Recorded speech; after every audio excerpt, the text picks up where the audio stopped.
Shall I compare thee to a summer's day? Thou art more lovely and more temperate. Rough winds do shake the darling buds of May, and summer's lease hath all too short a date. Sometimes too hot the eye of heaven shines, and often is his gold complexion dimmed, and every fair from fair sometimes declines by chance or nature's changing course untrimmed. But thy eternal summer shall not fade, nor lose possession of that fair thou owest, nor shall death brag, though wanderest in his shade, when in eternal lines to time thou growest.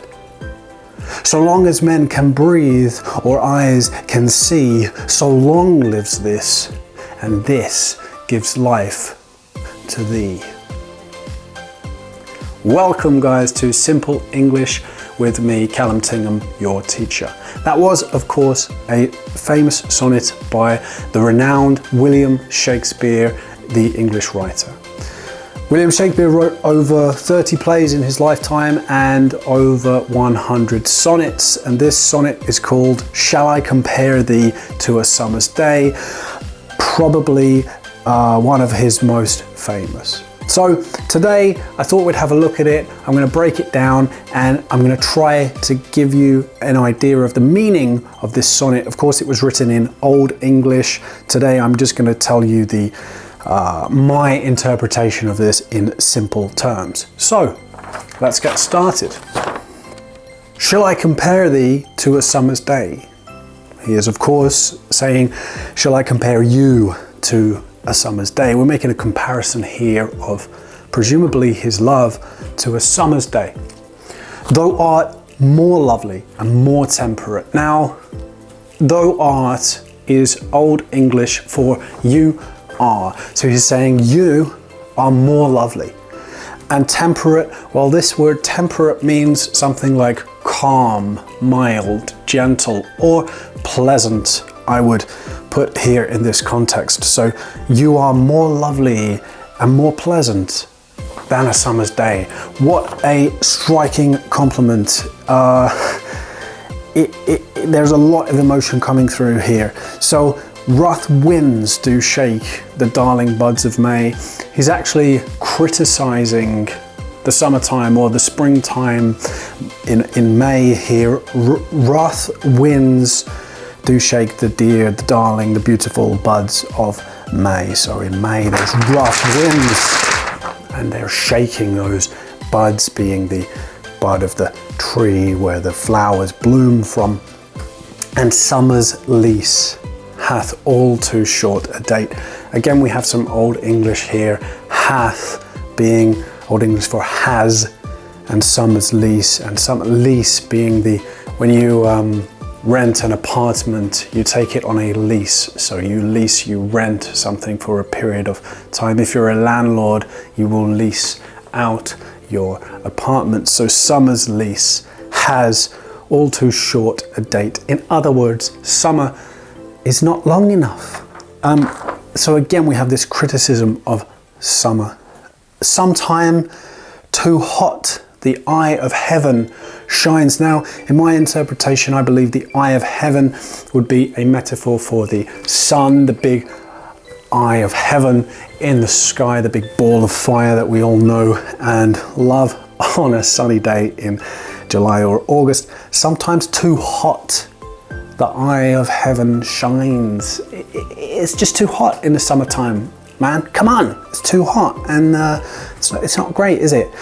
And often is his gold complexion. Gold complexion. Complexion is the skin color. Your complexion. I'm very white. I'm extremely white. I'm quite a pale person, and that's just my complexion. But the sun, the eye of heaven, has a gold complexion. A gold complexion. It's really beautiful language.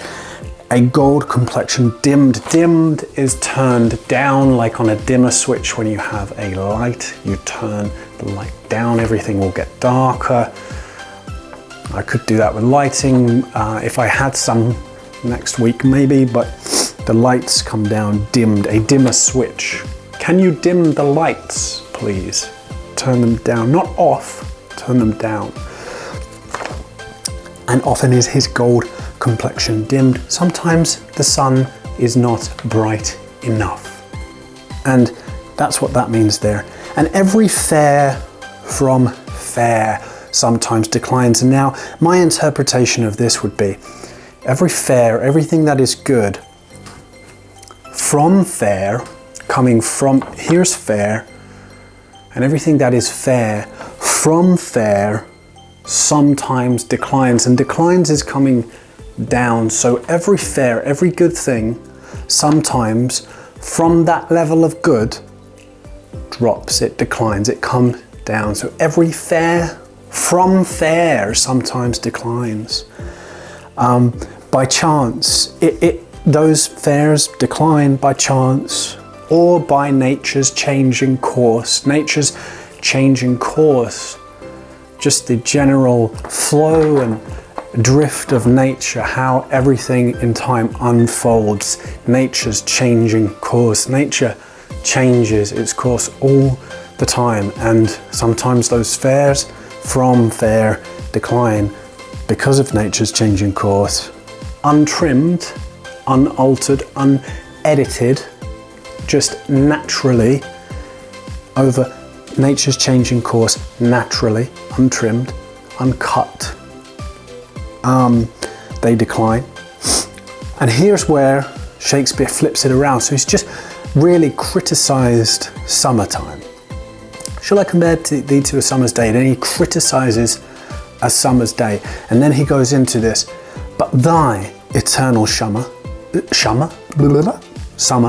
thy eternal summer shall not fade. So thy is the old English for you. So your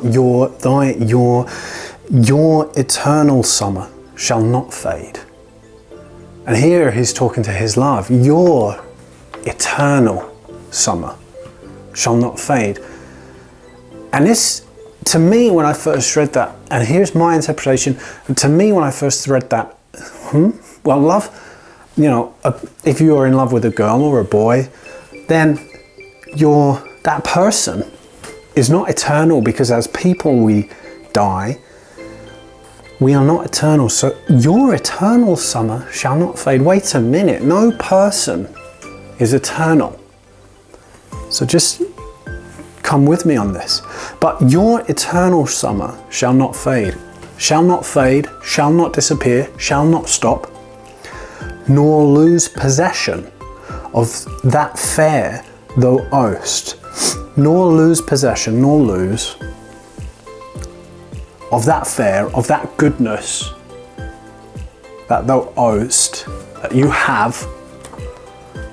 So, nor lose the good that you have, nor shall death brag, though wanderest in his shade.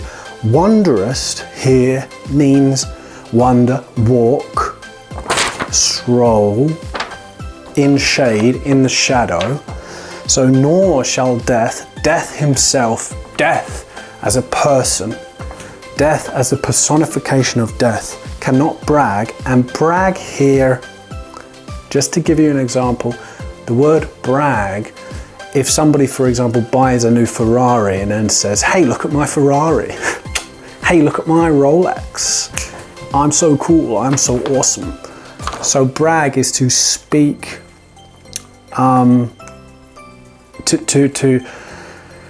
to promote yourselves in other people's eyes, to talk about your possessions, to talk about what you have, and in order to create the impression that you're better than somebody else. Brag, hey, look at my cool Ferrari, it's better than yours. That is to brag. So, nor shall death, the personification of death, brag, that thou, and that's Old English for you, that you wanderest walking in his shadow. So it's basically saying death cannot claim, cannot say that he has control over you, whatever this you is. Death cannot say that he will take you, get you. You do not walk in the shadow of death. You are beyond death. You're outside of death. Okay, so when in eternal lines of eternity to time, lines of eternal time, you grow. You grow within the eternity of time. Eternity is foreverness. You grow within the foreverness of time. So long as men can breathe, as long as we all can still breathe, yes, I can do that, or our eyes can see, well, yes, my eyes can see, so long lives this, whatever this is, and this gives life to thee. And I really believe that he starts it by saying, shall I compare you to a summer's day? As if he's talking about the person he loves.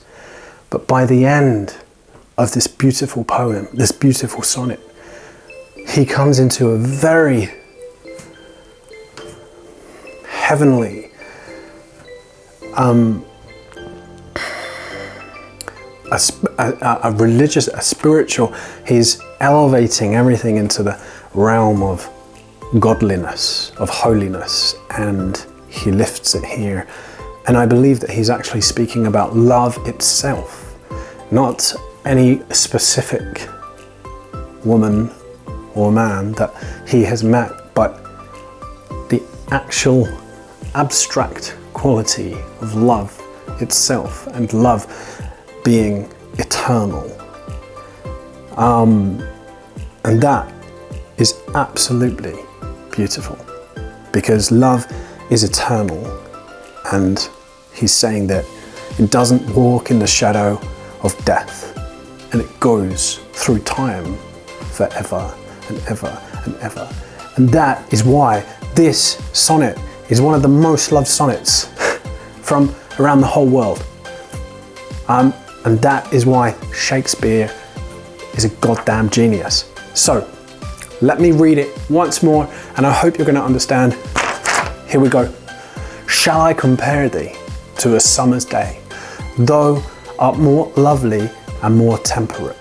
Wrath winds do shake the darling buds of May, and summer's leaf hath all too short a date. Sometime too hot the eye of heaven shines, and often is his gold complexion dimmed, and every fair from fair sometimes declines, by chance, or nature's changing course untrimmed. But thy eternal summer shall not fade, nor lose possession of that fair thou ought'st, nor shall death brag thou wanderest in his shade, when in eternal lines to time thou grow'st. So long as men can breathe, or eyes can see, so long lives this, and this gives life to thee. So thank you so much for watching Simple English. I really hope that you enjoyed this video and got value out of it. If you did, please let me know by hitting the like button down below, and also subscribing. I'd really like to know, we talked about a lot about Old English in this, and maybe you can leave some comments below about your own language and if it has an old form and if that is still in use, or what you think about that. I would be really interested to know about that specifically. And other than that, thank you for watching Simple English. I've been Callum Tingham, and enjoy the rest of your beautiful day.